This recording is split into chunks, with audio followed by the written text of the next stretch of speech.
The Tim Bosma murder trial will soon enter its most critical stage, jury deliberations. Justice Andrew Goodman is expected to charge the jury next week. It's been a long trial spanning 16 weeks. Nearly 100 witnesses took the stand. The Crown alleges Tim Bosma was shot to death just minutes into a test drive after he posted his truck for sale online. Dylan Millard and Mark Smich each face first-degree murder charges. Both have pleaded not guilty. Shannon Martin has been in court throughout this trial, has reported on every piece of evidence, but there is another side to this case. Shannon sees what's happening inside that courtroom, some of the things that we don't get to see from your reports. Now, one of the major themes here, these are two best friends, the two accused brothers. They never had is how they referred to each other, but no brotherly love during this trial. Not at all, and they actually sit side by side closer than you and I are right now, but they are worlds apart. We've talked before about Dylan Millard. He's quite animated when he enters the courtroom. He smiles into the body of the courtroom at the Bosma family. He turns and smiles to us, members of the media.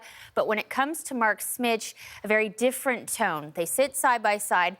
Millard will often look over at Smich and look him up and down. We've seen him even clench his jaw as he looks at his former best friend. Smich never returns the glance.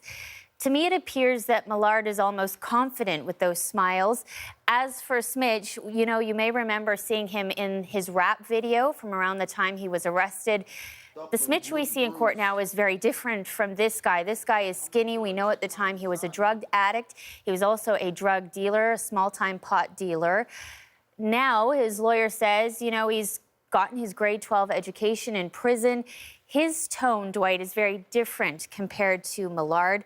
Both of them have pleaded their case now, and we'll see what happens. We remember the Bosmas in this case, both Tim Bosma's wife and his mother making those impassioned pleas for help when he was just missing at the time.